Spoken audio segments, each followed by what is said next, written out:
The desert sun beat down on Xavier's land like God's own judgment, scorching everything it touched except the bitter memories that haunted him. 3 years alone on this God-forsaken ranch had turned him as hard and unyielding as the cracked earth beneath his boots. Samuel wiped sweat from his brow as he leaned against the weathered fence post, surveying the empty acres that stretched before him. His cattle were thin, the grass was sparse, and the future looked about as promising as a rattlesnake's smile. At 32, he'd grown accustomed to the silence, to the loneliness that had settled into his bones like an old friend. The year was 1878, and the promise of the West had faded for many. Men came seeking fortune but found only hardship. Samuel had come seeking peace after the war, but even that had eluded him. The nearest town, Juniper Creek, was a half-day's ride away, which suited him fine. He preferred the company of his horses and the occasional coyote that serenaded the moon.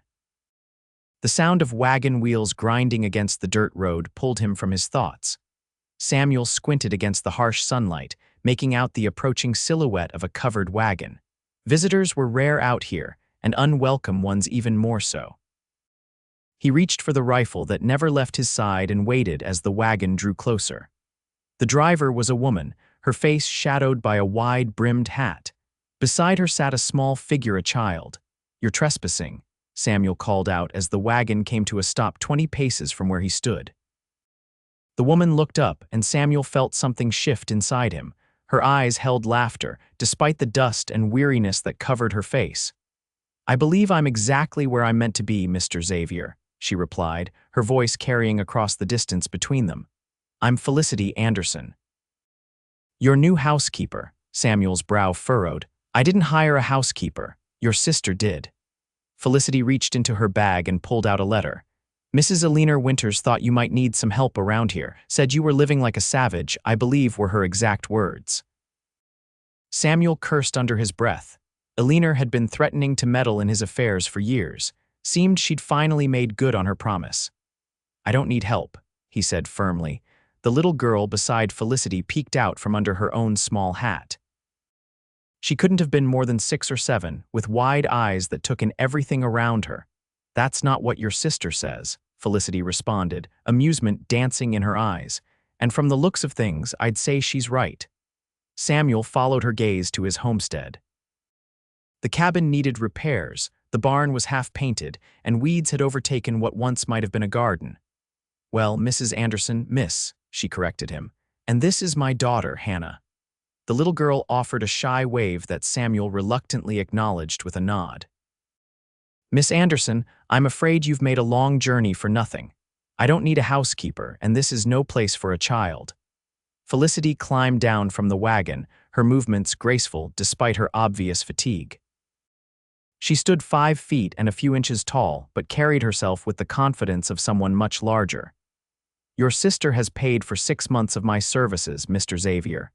She mentioned you might be resistant, but I have nowhere else to go, and Hannah and I need this position." Her voice softened. "Please, at least let us stay the night before making your decision." Samuel looked at the woman, then at the child, then at the setting sun. Juniper Creek was too far to make it before nightfall, and he wasn't heartless enough to send them back into the desert darkness. "One night," he conceded gruffly. "We'll discuss this further in the morning." Relief washed over Felicity's face. "Thank you, Mr. Xavier." "Samuel," he corrected her, unsure why he'd offered his first name. "Samuel," she repeated, a small smile playing at her lips. "Hannah, come meet Mr. Xavier."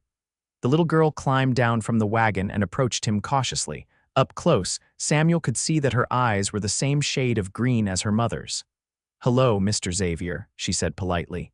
"Do you have any animals?" The question caught him off guard. "Horses, cattle, a mangy dog that thinks it lives here." Hannah's face lit up.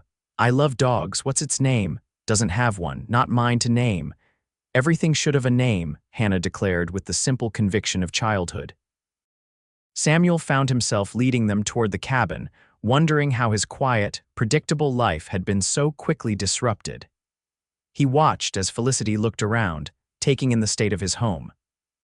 The main room served as both kitchen and living area, with a rough-hewn table, 2 chairs, and a fireplace that needed cleaning.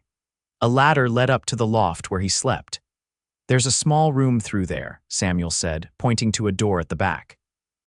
"It's not much, but you and your daughter can use it tonight." Felicity nodded. "Thank you. If you don't mind, I'd like to prepare dinner. It's the least I can do for your hospitality." Before Samuel could protest, she was rolling up her sleeves and inspecting his meager food supplies. Hannah had already wandered outside, following the sound of the nameless dog barking. "Hannah, don't wander too far," Felicity called after her. "I won't, Mama." Left alone with this unexpected woman in his kitchen, Samuel felt oddly uncomfortable in his own home. "Your sister mentioned you were a man of few words," Felicity said as she worked. "But she didn't mention how few." "Not much worth saying out here," Samuel replied. "I find there's always something worth saying," she countered. "The world's full of interesting things, don't you think?" Samuel watched her move around his kitchen with ease, as if she'd been there for years instead of minutes. There was something about her that didn't quite fit his idea of a housekeeper and education in her speech, a confidence in her bearing. "What brings a woman like you to a place like this?" he asked. Felicity's hands paused briefly before continuing their work. "A woman like me, educated, refined. You don't strike me as someone who'd choose to be a housekeeper in the middle of nowhere." A sad smile touched her lips. "Life rarely goes according to plan, Mr. Xavier. Sometimes we end up exactly where we never expected to be." There was a story there, but Samuel didn't press. Everyone in the West had a past they'd rather not discuss. Hannah burst back into the cabin, breathless with excitement. "Mama, the dog followed me. Can I give him a name, please?" The dog in question, a brown and white mutt of questionable heritage, lingered cautiously at the doorway, as if unsure of its welcome. "That's up to Mr. Xavier," Felicity said, looking at Samuel. Samuel sighed. "Like I said, not my dog to name." Hannah's face fell.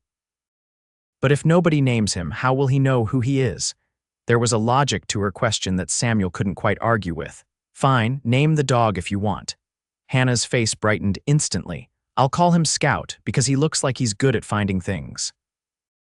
Samuel saw Felicity watching him, a small smile playing at her lips. "What?" he asked. "Nothing," she replied. "Just thinking that perhaps there's hope for you yet, Samuel Xavier." By the time dinner was ready, the smell of actual cooking had filled the cabin. Samuel couldn't remember the last time he'd eaten something that wasn't beans, bacon, or hardtack. "It's nothing fancy," Felicity apologized as she set a plate before him, "but it's hot and filling." It was more than that.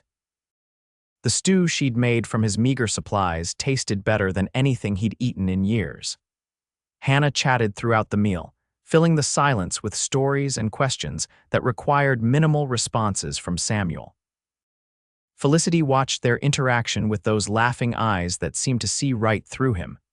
After dinner, Hannah's eyelids began to droop, and Felicity excused themselves to the small room Samuel had offered. "Thank you for the meal," he said awkwardly as they rose from the table. "You're welcome," Felicity replied. "Good night, Samuel." "Good night, Mr. Xavier," Hannah echoed, stifling a yawn. After they'd gone, Samuel sat at his table, the cabin suddenly feeling different. The silence that had been his constant companion for years now felt hollow. Empty. He could hear the soft murmur of Felicity's voice as she read to Hannah before bed. Samuel stepped outside onto his porch and looked up at the star-filled sky. The dog Scout, he supposed, had settled nearby, watching him with curious eyes. "Don't get used to them," Samuel told the dog. "They'll be gone tomorrow." But even as he said the words, something in him hoped they might not be true. Morning arrived with the crowing of his rooster and the unusual sound of movement in his kitchen. Samuel descended from the loft to find Felicity already at work, her hair tied back with a ribbon, her sleeves rolled up as she prepared breakfast. "Good morning," she greeted him. "I hope you don't mind. I thought I'd get an early start." The smell of coffee, real coffee, not the chicory blend he usually made, filled the air. "Where'd you get that?" he asked, nodding toward the pot. "I brought some supplies with me," she explained. "Consider it part of my interview." Hannah was outside, her laughter filtering through the open window as she played with Scout. "About that," Samuel began, accepting the cup Felicity offered him. "I still don't think, before you decide," she interrupted. I'd like to show you something." She led him outside and gestured toward the garden plot he'd abandoned years ago. In the early morning light, Samuel could see that she'd already been at work, clearing weeds and turning soil. "This could be producing vegetables within a month," she said. "The kitchen needs reorganizing, the cabin needs a woman's touch, and from what I can see, your accounts need attention as well." Samuel raised an eyebrow. "My accounts? The ledger on your desk is at least 2 years out of date. You're losing money, Samuel. I can help with that." "I was a school teacher before." She hesitated, before circumstances changed. Samuel studied her face, seeing determination beneath her gentle exterior. "Why are you so set on staying here?" Felicity met his gaze steadily. "Because Hannah and I need a fresh start, and so does this place. We can help each other." From the corner of the yard, Hannah called out, "Mama, look what Scout found." The girl was holding up what appeared to be an old toy soldier, half buried in the dirt. "Must have belonged to the family that lived here before me," Samuel said. They moved on during the drought of 72. Felicity watched her daughter examine the treasure. "Children have a way of uncovering things long forgotten," she said quietly, "of breathing life back into places that have grown too still." Samuel looked around his property with new eyes. The place had grown still, hadn't it? Still and silent and lacking the vitality it once had. 6 months, he found himself saying. "Your arrangement with my sister was for 6 months," hope flickered in Felicity's eyes. "Yes, I'll honor that, but I have conditions. You follow my rules." "This is still my ranch." "Of course," she agreed quickly. "And I have conditions as well. Hannah needs schooling. I'll teach her, but I'll need time set aside for that. And Sunday mornings are for church, even if we have to read from the Bible ourselves." Samuel nodded. "Agreed." "And one more thing," Felicity added, her voice softening. "Hannah's father is gone. She doesn't need to know the details, but she does need kindness." The implication was clear. Whatever gruffness Samuel directed at Felicity, he was to spare the child. "I understand," he said simply. And just like that, his solitary existence was transformed. Samuel helped unload Felicity's wagon, discovering that she'd brought more than he expected: books, fabric, cooking supplies, and small touches that would soon transform his Spartan cabin into something resembling a home. By the end of that first week, Samuel had to admit, if only to himself, that Aliner's meddling might have been for the best. Meals appeared regularly. The cabin was cleaner than it had been in years, and the sound of Hannah's laughter had become a regular feature of his days. Felicity proved to be as capable as she'd claimed. She took over the household accounts with efficiency, pointing out ways Samuel could save money and increase his meager profits. She established a daily routine that somehow accommodated everyone's needs without feeling restrictive. One evening, as Samuel sat on the porch watching the sunset, Felicity joined him, offering a cup of coffee. "Hannah's asleep," she said, settling into the chair beside his. "She wore herself out helping with the garden today." Samuel accepted the coffee with a nod of thanks. "She's a good worker." "Strong for her age. She's resilient," Felicity agreed. "Children often are."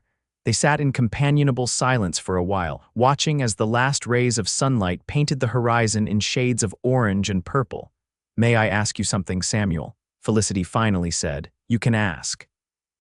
"What happened to make you retreat so far from the world?" The question hung between them, heavier than the evening air. Samuel considered deflecting it, as he would have done a week ago. But something had shifted between them, a tentative trust had begun to form. "I fought in the war," he said simply. "Came back different. Tried to make a go of it in town, but people want you to be who you were before. That person was gone." Felicity nodded, not pressing for details. "The war changed many things. Your husband?" Samuel asked, venturing into territory they'd tacitly avoided. Felicity's hands tightened around her cup. "Jonathan died of fever 2 years after Hannah was born. He wasn't in the war, he was a schoolteacher like me. We taught together in Boston. Boston to here is a long journey." "Yes," she agreed softly, "in more ways than one." Another silence fell between them, but it wasn't uncomfortable. The night sounds of the desert surrounded them: coyotes in the distance, the rustle of wind through the sparse trees. "I should get some rest," Felicity finally said, rising from her chair. "Tomorrow's baking day." Samuel watched her go, realizing that for the first time in years he was looking forward to tomorrow. The weeks that followed fell into a rhythm.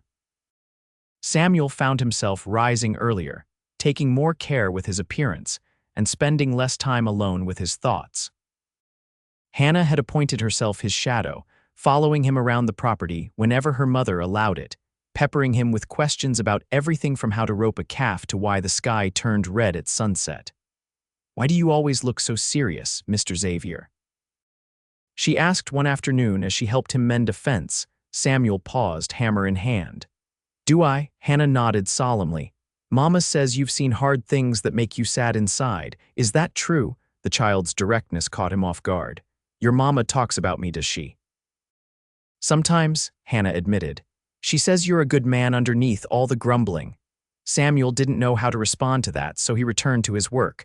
But Hannah wasn't finished. "My papa died when I was little," she continued. "I don't remember him much. Do you have a papa?" "He died a long time ago," Samuel replied. "And a mama, she died too." Hannah considered this. "So you don't have any family except your sister?" "That's right."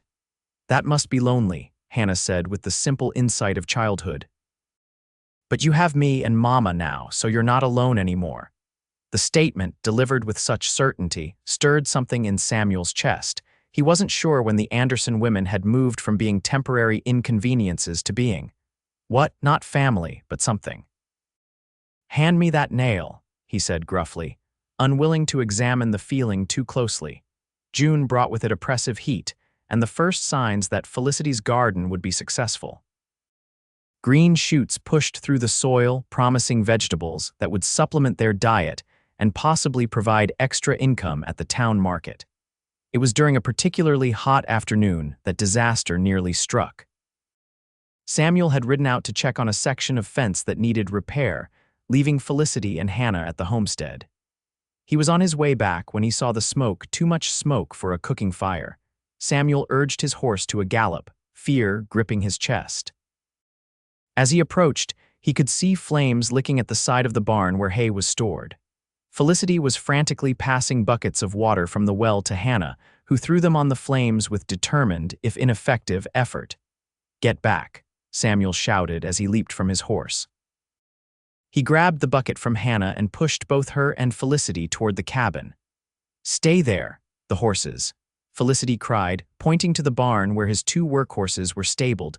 Samuel ran to the barn doors, throwing them open and rushing inside. The smoke was thick, and the horses were panicking, kicking at their stalls. He managed to free them, slapping their flanks to drive them outside before turning his attention back to the fire. It was spreading quickly, too quickly for buckets.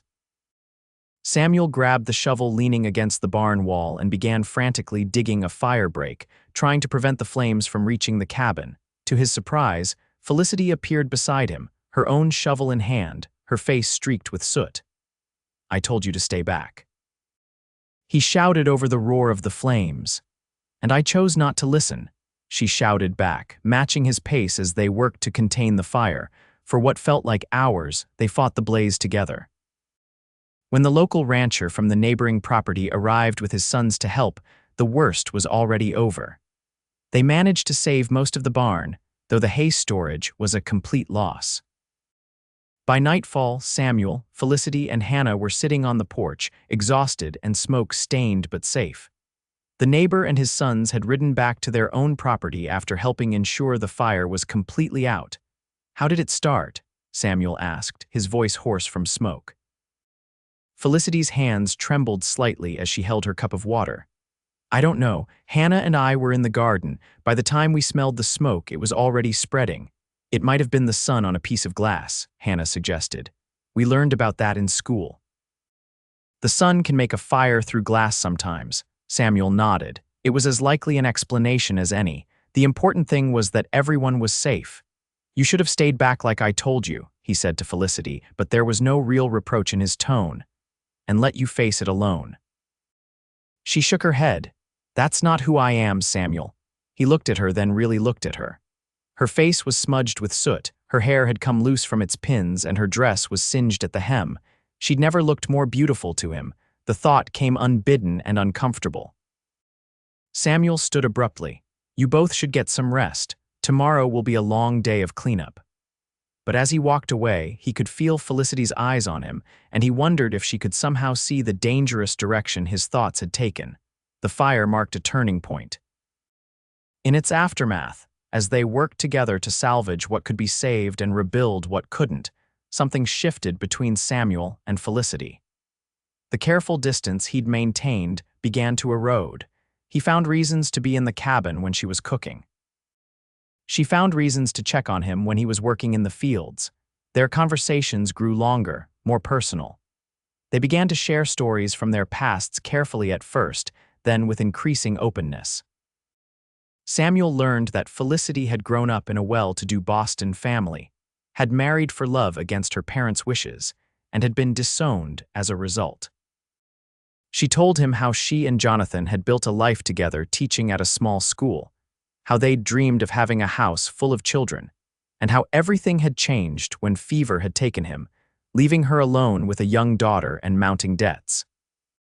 "Your sister's advertisement was a godsend," Felicity admitted one evening as they sat on the porch. Hannah was already asleep inside. "I'd lost our house, was living in a single room, taking in sewing to make ends meet. The journey west seemed like our only chance at a fresh start." "Why did Alina choose you?" Samuel asked. "I'm sure there were other applicants closer to home," Felicity smiled. "She said my letter stood out, that I sounded like someone who would stand up to you when necessary." Samuel chuckled. "That sounds like Alina." "She was right," Felicity said softly. "You needed someone who wouldn't be intimidated by that gruff exterior. And you weren't, not for a moment." The laughter in her eyes belied her serious tone. "I've faced down rooms full of unruly schoolchildren, Samuel. One brooding cowboy was hardly going to frighten me." Samuel found himself smiling more in her presence.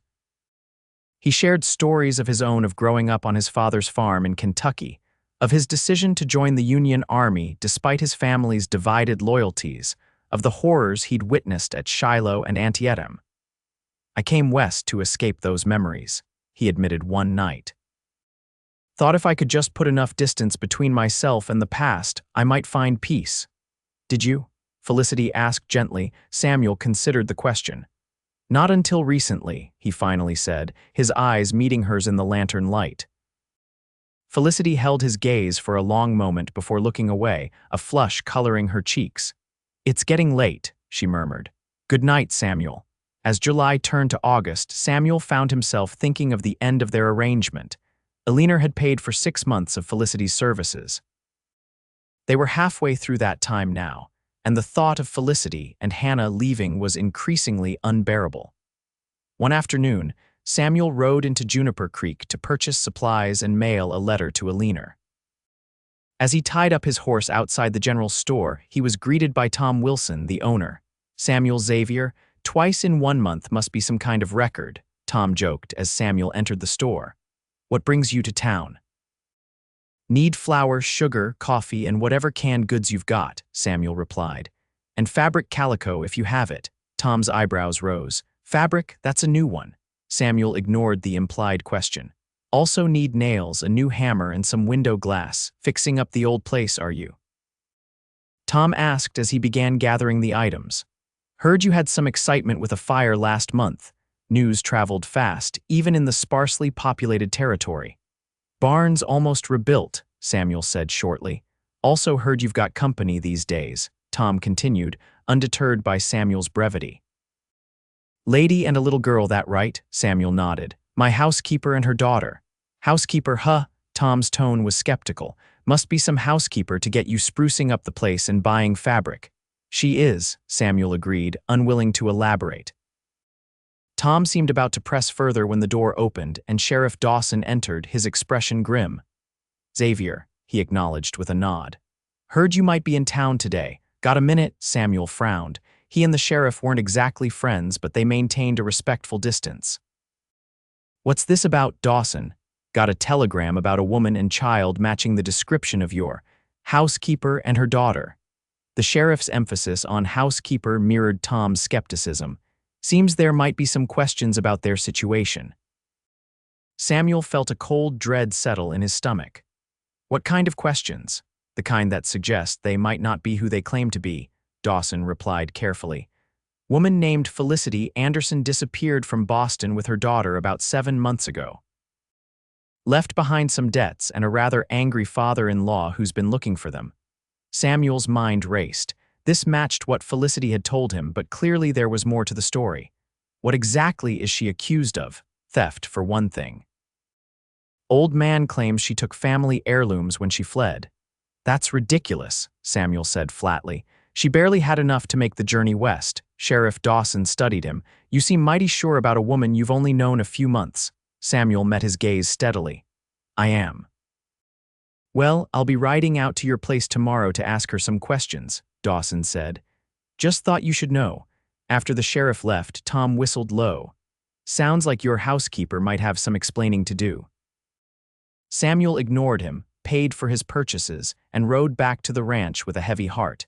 He needed to talk to Felicity before the sheriff arrived, but he wasn't sure how to broach the subject. When he arrived home, Hannah ran out to greet him, her face alight with excitement. Mr. Xavier. Mama made a cake. It's your birthday, isn't it? Samuel stared at her in surprise. It was indeed his birthday, August 12th, but he hadn't mentioned it to anyone. How did you know that? I saw it in your Bible, Felicity explained, appearing in the doorway. The family record page. I hope you don't mind the small celebration. She looked so pleased with herself, so eager to do something nice for him, that Samuel's heart clenched. How could this woman be the thief Dawson described? Samuel. Felicity's smile faltered at his prolonged silence. Is everything all right? We need to talk, he said quietly. Hannah, why don't you go play with Scout for a bit? The girl looked between them, sensing the tension. Is something wrong? Nothing for you to worry about, sweetheart, Felicity assured her, though her eyes never left Samuel's face. Go on now. Once Hannah was out of earshot, Samuel led Felicity to the porch. The sheriff was in town today, he began without preamble.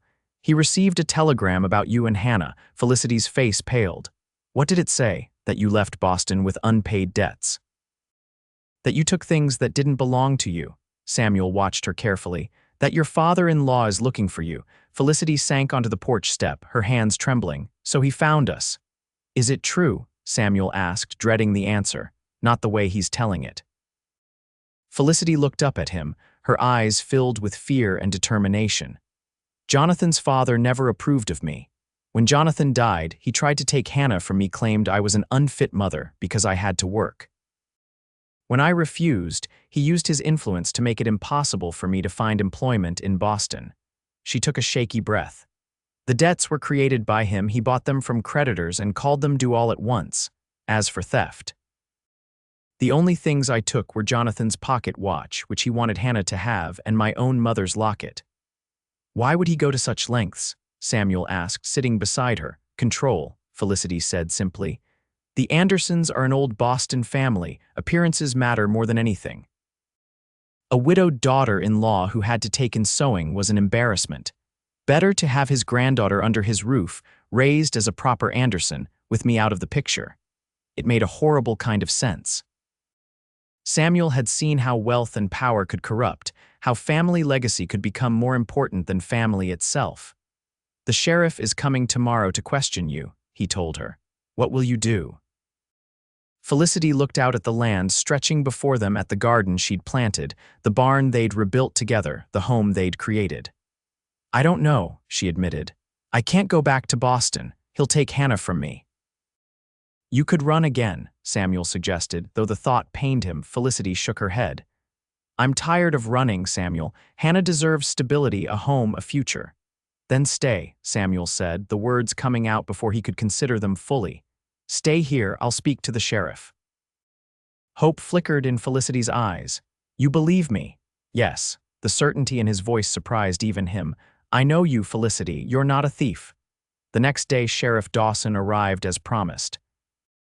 Samuel met him in the yard, standing protectively between the lawman and the cabin where Felicity and Hannah waited.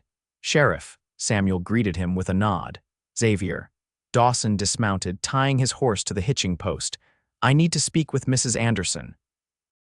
Miss Anderson, Samuel corrected. And before you do, there's something you should know. She's under my protection. The sheriff raised an eyebrow. That's so, and what does that mean exactly? Samuel squared his shoulders. It means I don't appreciate false accusations being made against a woman who's done nothing wrong except try to protect her child from a controlling father-in-law. That's her story, is it? Dawson didn't sound convinced. It's the truth, Samuel insisted. And if Harold Anderson wants to press charges, he can come out here himself and face me. The sheriff studied him for a long moment. You know, Xavier, in all the years I've known you, I've never seen you take an interest in anyone else's problems. Must be quite a woman to change that. Samuel didn't deny it. She is, Dawson sighed. Look, I've got no personal stake in this. The telegram came through and I'm obligated to follow up. But all it mentioned was questioning her, not arresting her. If she's willing to talk to me, maybe we can clear this up.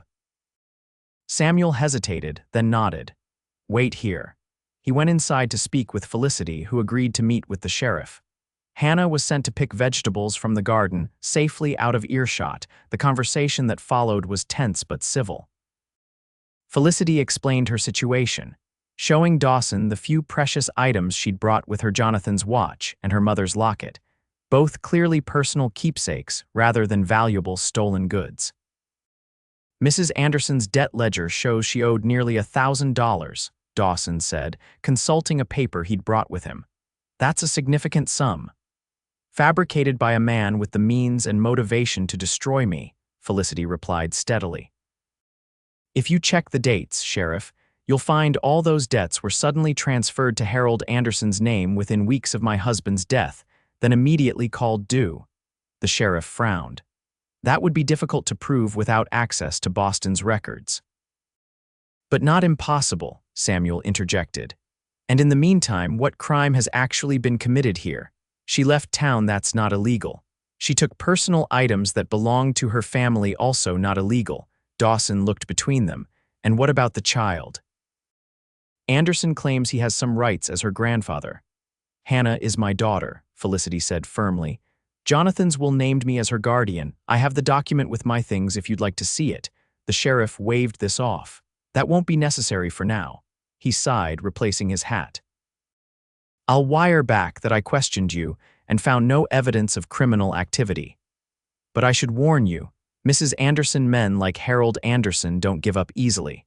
If he's determined to find you, a response from a small town sheriff isn't likely to deter him. After Dawson left, Samuel found Felicity in the garden with Hannah, her face tight with worry despite her attempt to appear normal for her daughter's sake.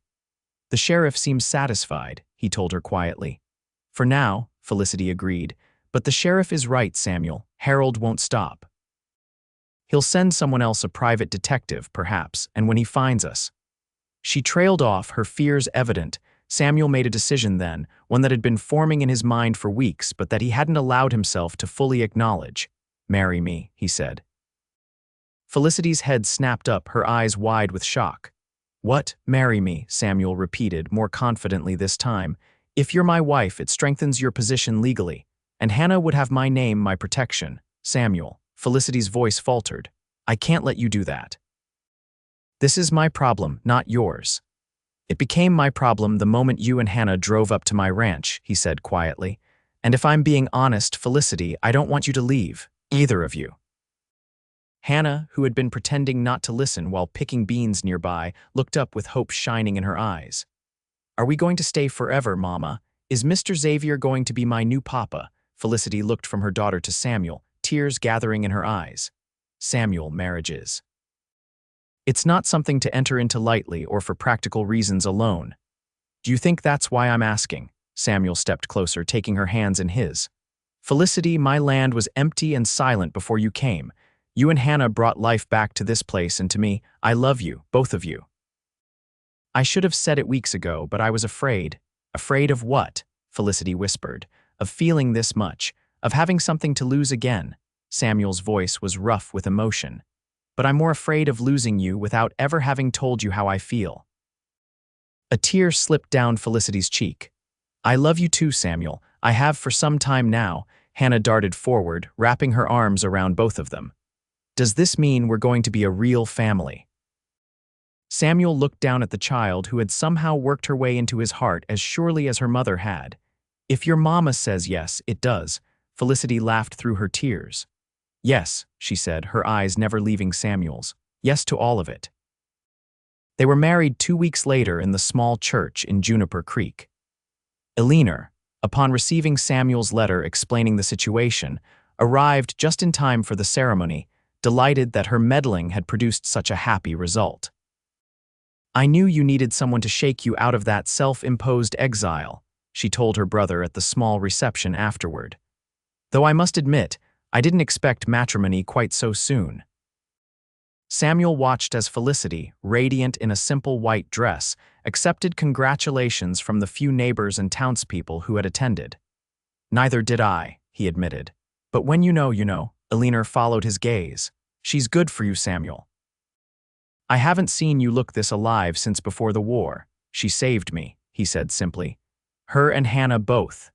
As if sensing his attention, Felicity looked up and met his eyes across the room. The laughter that had first captured his heart was there, along with a deeper emotion that made his chest tighten with joy. That night, after they'd returned to the ranch their home now, truly shared, Samuel carried his bride across the threshold, eliciting giggles from Hannah, who followed behind with Scout at her heels.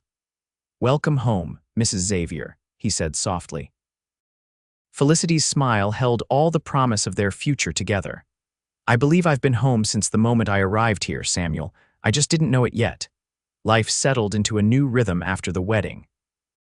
Samuel filed adoption papers for Hannah, who took to calling him Papa with a naturalness that brought tears to his eyes the first time she said it. The garden flourished under Felicity's care, providing not only for their table, but also producing enough excess to sell in town. Word came from Boston that Harold Anderson had fallen ill and was no longer pursuing his search for his granddaughter. While Felicity expressed appropriate concern for the man's health, the news brought obvious relief. The shadow that had hung over them began to lift. One evening in late October, as the first chill of autumn crept across the land, Samuel found Felicity standing on the porch, looking out at the sunset. He wrapped his arms around her from behind, and she leaned into his embrace. "Penny for your thoughts," he murmured against her hair. "I was just thinking about how much has changed in 6 months," she replied. "When I answered your sister's advertisement, I was desperate, afraid. I had no idea I was traveling toward the greatest happiness I've ever known." Samuel turned her in his arms to face him. "Do you remember what you said to me that first day, about children breathing life back into places that have grown too still?" Felicity nodded, smiling at the memory. "You were right," Samuel continued. "This land was empty and silent until you arrived. You and Hannah brought laughter, life, love, everything I didn't know I was missing. And you gave us a home when we needed one most," Felicity countered, reaching up to touch his face. "Safety, security, and then your heart." "A fair trade, I'd say," Samuel replied, leaning down to kiss her softly. From inside the cabin came the sound of Hannah's laughter as she played with Scout, who had become her constant companion. The sound mingled with the desert wind, with the lowing of cattle in the distance, with the creaking of the porch beneath their feet, all the sounds of home. Spring arrived with unexpected news. Felicity, her face glowing with happiness, told Samuel she was expecting a child. Hannah, delighted at the prospect of becoming a big sister, immediately began making plans for all the things she would teach the baby. "A boy or a girl, do you think?" Samuel asked one night as they lay in bed, his hand resting on Felicity's still flat stomach. "I don't know," she replied. "But I hope the baby has your eyes. And your laugh," Samuel added.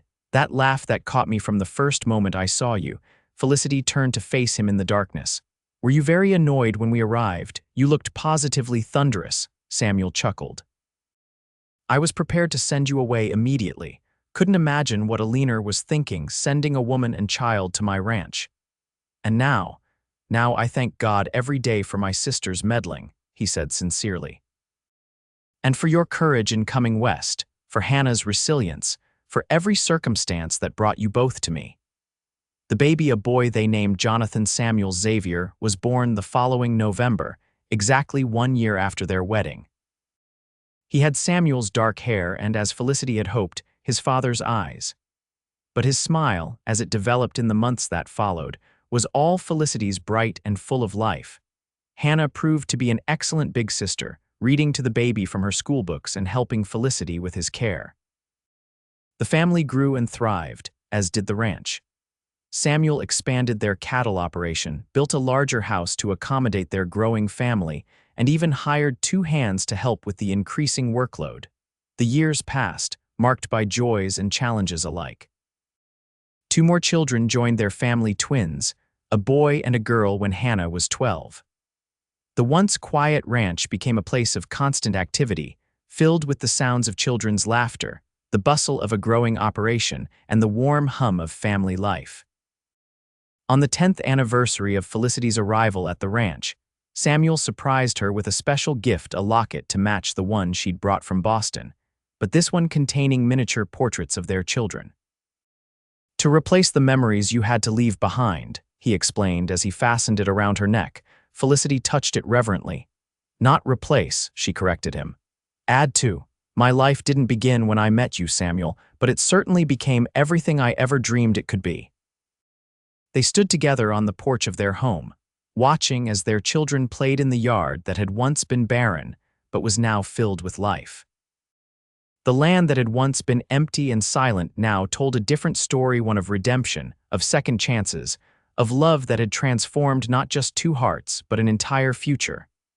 No regrets, Samuel asked, though he knew the answer.